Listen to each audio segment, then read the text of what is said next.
कल जब भारत बजट पेश कर रहा था तो निगाहें सिर्फ भारतीयों की नहीं लगी थी, दुनिया के अलग अलग देशों की भी निगाह उस बजट पे थी। जानते हैं क्यों? क्योंकि भारत अपने पड़ोसी देशों के हिस्से में भी कुछ बजट इशू करता है। इस बार बहुत खुशी हुई कि भारत बांग्लादेश के हिस्से का बजट बहुत कम कर दिया है, हालांकि थोड़ा बहुत किया है, लेकिन इसके पीछे एक बहुत बड़ी खबर छुप गई। वो खबर ही थी कि भारत इस बार चाबहार बंदरगाह के लिए जो हर साल करोड़ों रुपए का बजट इशू करता था, इस बार जानते हैं कितना किया है? जीरो। जीरो, जी हां, जीरो। सितंबर में जब ट्रंप ने भारत को सीधी धमकी दी थी कि चाबहार परियोजना से आप हट जाइए, जब ईरान पे वो प्रतिबंध लगा रहा था, प्रतिबंध की घोषणा कर रहा था, तो उसने भारत को कहा था कि आप यहां से बुरिया बिस्तर लेके खसकिए, अन्यथा आपके ऊपर 25% एक्स्ट्रा टैरिफ लगाएंगे। और भारत को टाइम कब तक दिया था? अप्रैल 2026 तक। अब तब से भारत सरकार या विदेश मंत्रालय से लगातार पूछा जा रहा था कि चाबहार परियोजना जो 2016 से करोड़ों रुपया भारत लगा चुका है, हर साल उसके लिए अलग से एक फंड इशू किया जाता था, तो उस परियोजना के लिए क्या कदम उठा रहा है भारत? तो फिर विदेश मंत्रालय का वही गोल गोल गोल गोल जवाब मिलता था। हाँ, बात कर रहे हैं, अमेरिका से बात चल रही है, नहीं नहीं ऐसा नहीं होगा, वैसा नहीं होगा, चाबहार परियोजना तो हमारी बहुउद्देशीय परियोजना है, वो भारत का एक समझिए कि हार्ट है वो। लेकिन फाइनली जवाब कल जब बजट पास हुआ, बजट में समझ में आ गया कि भारत का रुख क्या है, भारत का चाबहार पे प्लान क्या है। 1 रुपया इशू नहीं किया गया है। अब चाबहार क्या है और ईरान से भारत का क्या लेना देना है? भारत 2016 से लगातार करोड़ों रुपए उस पर क्यों खर्च कर रहा है? अभी पूरी बात आपको स्पष्ट हो जाएगी। 2003 में जब अटल बिहारी वाजपेयी प्रधानमंत्री हुआ करते थे, 2003 में, तब उन्होंने चाबहार परियोजना डेवलप करने के लिए कदम आगे बढ़ाया।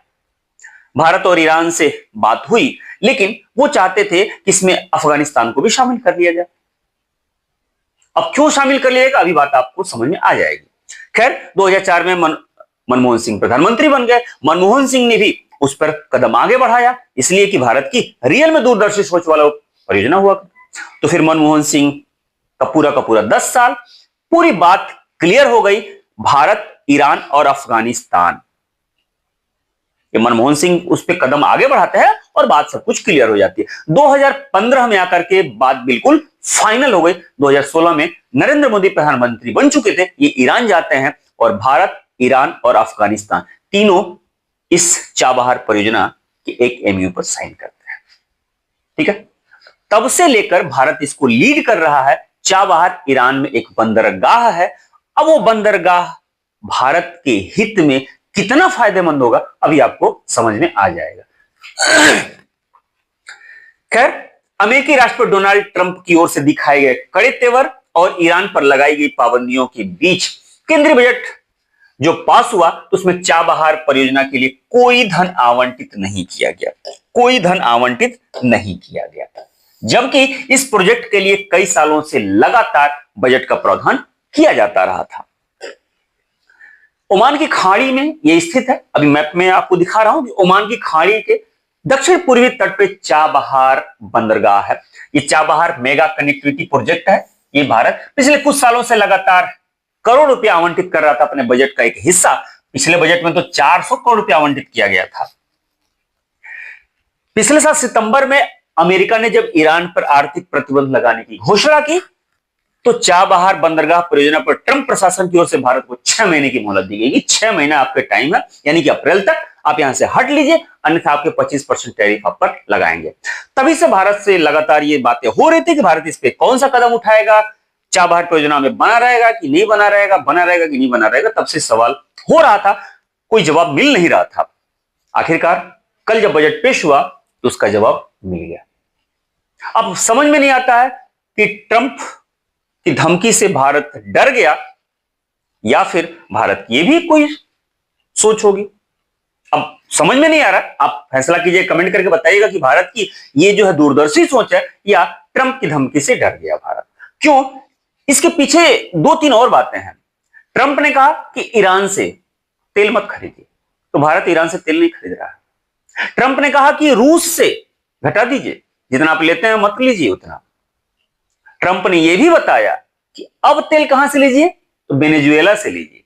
वेनेजुएला का मामला आप लोग बहुत ताजा था, जानते होंगे कि वेनेजुएला में वो अपनी सेना भेज करके वहां के राष्ट्रपति को ही उठा ले गया और वेनेजुएला के तेल भंडार पे कब्जा कर लिया। अब भारत से कहता है कि वेनेजुएला से तेल खरीदिए, भारत उस पर हामी भी भर दिया है। और मजेदार बात यह है कि भारत वेनेजुएला से तेल खरीदेगा, यह खबर ट्रंप प्रशासन दे रहा है ट्वीट करके कि भारत वेनेजुएला से तेल खरीदेगा। मतलब भारत को खरीदना है नहीं खरीदना है, यह भारत नहीं बता रहा, यह ट्रंप बता रहे हैं। तो खैर आगे देखिए, ओमान की खाड़ी में स्थित है चाबहार बंदरगाह। ओमान की खाड़ी में ईरान के दक्षिण पूर्वी तट पर यह चाबहार एक बंदरगाह है। यह ईरान का एकमात्र समुद्री बंदरगाह है। इसमें दो छोटे छोटे अलग अलग बंदरगाह हैं, जिसे शहीद कलंतरी कहा जाता है, शहीद बहस्ती कहा जाता है। अब यह बंदरगाह ईरान का जब बंदरगाह है, इससे भारत को क्या फायदा होने वाला है, तो अब देखिएगा भारत को क्या फायदा होने वाला है। भारत को यूरोप में या एशिया के अन्य देशों में जब किसी माल की सप्लाई करनी होती है या माल मंगाना होता है, तो भारत को अब या तो दूसरे देशों से होकर के जाना पड़े या समुद्री व्यापार इधर से करना पड़े, तब तो करेगा। माल ढुलाई, खर्चे, बहुत खर्चे पड़ते हैं। तो भारत ने क्या किया, एक दूरदर्शी सोच। अब भारत ने एक बात अभी भी देखिएगा, भारत यहां पर अपना एयरबेस भी बनाया हुआ कजाकिस्तान। सिर्फ चाइना, रसिया और अमेरिका ही नहीं है दूरदर्शी सोच वाले, भारत भी है। कजाकिस्तान में अपना एयरबेस है, तो एयरबेस तक डायरेक्ट पहुंच भी बनाना था। तो भारत ने क्या किया, ये देखिए चाबहार, ये बीच में पाकिस्तान है।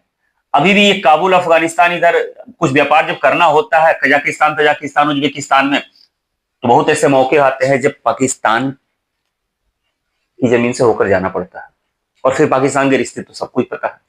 तो फिर यहां पर एक बंदरगाह डेवलप किया गया। अब ये देखिएगा, ये बीच में पाकिस्तान छूट गया, अब ये बंदरगाह है। अब ये बहुत बड़ा बंदरगाह, इतना बड़ा बंदरगाह कि ये है गुजरात का कांडला और ये है मुंबई। मुंबई भारत का सबसे बड़ा बंदरगाह है। अब यहां से यहां, यानी कि यहां तक अगर माल पहुंच गया, यहां से सब कुछ हम यहां तक मंगा ले गए। और सिर्फ ये चाबहार बंदरगाह ही डेवलप नहीं हो रहा है, यहां से लेकर के ये देखिए, ये पूरा ईरान होते हुए अफगानिस्तान के काबुल तक ये कॉरिडोर भी डेवलप किया जा रहा है। यानी कि पूरा का पूरा 6 लेन डेवलप किया जा रहा है, ताकि यहां तक काबुल तक हम यहां आ गए, इधर हम रूस तक अपनी कनेक्टिविटी बढ़ा लेंगे। ईरान से इधर होते हुए हम यूरोप तक अपनी कनेक्टिविटी बढ़ा लेंगे। यह भारत की दूरदर्शी सोच का यह नतीजा था। चाबहार परियोजना 2016 से लगातार धन आवंटित किए जा रहे हैं, करोड़ों रुपए आवंटित किए जा रहे हैं। तो आप समझ सकते हैं कि यह परियोजना, यह प्रोजेक्ट भारत के लिए कितना अहम होता था। अब थोड़ा सा इसके बारे में और बात कर लिया जाए। ये देखिए 2016 में जब एमयू साइन हो रहा था, ये भारत के प्रधानमंत्री नरेंद्र मोदी, ये ईरानी और ये अफगानिस्तान के मुखिया। 2016 में भारत, ईरान, अफगानिस्तान ने चाबहार, हाजीगाक, गलियारे के लिए एक एमयू साइन किया। चाबहार पोर्ट ताजिकिस्तान में भारत के फरखोर, देखिएगा अभी मैंने बताया ना कि फरखोर एयरबेस, ये ताजिकिस्तान में भारत का अपना एक एयरबेस है, इसे भारत संचालित करता है अपने फायदे के लिए, सीधी सी बात है। अब वहां तक जाना है ताजिकिस्तान अब यहां जाना है तो कैसे जाएंगे, जाहिर सी बात है। तो एक पोर्ट और एक गलियारा हमने डेवलप कर लिया, अब आसान हो गया हमारे लिए सब कुछ। चाबहार मार्ग से शिपमेंट लागत में 60% की कमी और भारत से मध्य एशिया तक शिपमेंट्स में 50% की कमी आई। अगर ये डेवलप हो गया तो कोई भी माल ढुलाई जब हम करेंगे तो मोटा मोटी 60% तक उसके भाड़े में कहिए, लागत में कहिए, कमी आ जाएगी। अब तक हमको घूम के जाना पड़ता है, अब यहां से सीधे अपना हो जाएगा। ठीक, इसके अलावा अगर बात कर लिया जाए तो 200 किलोमीटर लंबा उत्तर दक्षिण परिवहन गलियारा, यानी कि INSTC, international north south transport corridor, ये देखिएगा ये गलियारा डेवलप किया जा रहा है। अभी यहां पे भी देख लीजिएगा, ये गलियारा डेवलप किया जा रहा है, ये गलियारा डेवलप किया जा रहा है। ठीक है, ये गलियारा। अब गलियारे के साथ साथ भारत और ईरान के साथ अफगानिस्तान, आर्मेनिया, अजरबैजान, रूस, मध्य एशिया और यूरोप के बीच माल ढुलाई के लिए 7200 किलोमीटर लंबी मल्टी रोड ट्रांसपोर्ट प्रोजेक्ट पर भी काम चल रहा है। ये देखिएगा प्रोजेक्ट पे काम चल रहा है, कहां से, चाबहार से लेकर के काबुल तक, ये पूरा का पूरा एक लंबा चौड़ा प्रोजेक्ट है, ताकि हमारी पहुंच इस छोर से देखा जाए तो पूरे एशिया में हो जाए और इस छोर से देखा जाए तो पूरे यूरोप तक हमारी पहुंच हो जाए। यह रूस के R297 अमूर राजमार्ग और रूस भर में फैले हुए ट्रांस साइबेरियन राजमार्ग दुनिया का सबसे लंबा राजमार्ग, आपको पता होगा, के साथ साथ तुर्कमेनिस्तान, उज्बेकिस्तान, ताजिकिस्तान और किर्गिस्तान तक पहुंच प्रदान करने वाले मजार शरीफ रेलवे के साथ हमारा सीधा संपर्क हो जाएगा। यानी कि अगर एशिया की बात कर लिया जाए तो एशिया में इधर चाइना को छोड़ दिया जाए तो पूरे एशिया पे भारत की कनेक्टिविटी बहुत ही मजबूत हो जाएगी। अब आप बताइए कि ईरान से अमेरिका के जो आजकल संबंध अच्छे नहीं हैं, लगातार तनातनी चल रहा है, तो ईरान से भारत के रिश्ते हैं, इस वजह से अमेरिका ने भारत को धमकाया, अलग करने की कोशिश किया, जो कुछ भी किया, या फिर भारत की इस दूरदर्शी सोच ने अमेरिका को डिस्टर्ब कर रखा है। अब आप फैसला करके बताइएगा, कमेंट करके जरूर बताइएगा कि अमेरिका भारत की इस दूरदर्शी सोच से डरा हुआ है या ईरान से उसकी जो दुश्मनी चल रही है आज के डेट में, तो ईरान के साथ भारत खड़ा है, इस वजह से भारत के साथ वो थोड़ा सा वो जो कुछ भी 25% टैरिफ का जो धमकी दे रहा है ना, तो मुझे तो लग रहा है कि वो ईरान के साथ वो संबंध उसके अच्छे नहीं है, इस वजह से नहीं। सच्चाई यह है कि अमेरिका नहीं चाहता है कि भारत की कनेक्टिविटी पूरे एशिया में और एशिया के साथ साथ यूरोप तक बने। खैर जो कुछ भी हुआ, अमेरिका ने चाहे जैसे भी किया, लेकिन फाइनली चाबहार परियोजना से अगर भारत पीछे हटता है तो भारत का बड़ा नुकसान होने वाला है। शायद इतने बड़े देश या इतने बड़े क्षेत्र पर भारत की सीधी कनेक्टिविटी का एक लाजवाब जरिया था चाबहार परियोजना ये कंटिन्यू डेवलप हो रही थी, ठीक है। अब भारत इससे पीछे अगर हटता है तो खैर भारत के लिए ये अच्छी बात नहीं होगी। कमेंट करके आप बताइएगा कि आप इसके बारे में क्या सोचते हैं कि चाबहार परियोजना से भारत को पीछे हटना चाहिए या नहीं हटना चाहिए। ट्रंप प्रशासन ने अगर भारत को हटने के लिए मजबूर किया है तो क्या वो उसका मकसद ईरान है या भारत से वो डरा हुआ है, ये कमेंट करके जरूर बताइएगा। खैर मिलते हैं ऐसे ही मजेदार टॉपिक के साथ, तब तक अपना ख्याल रखिए।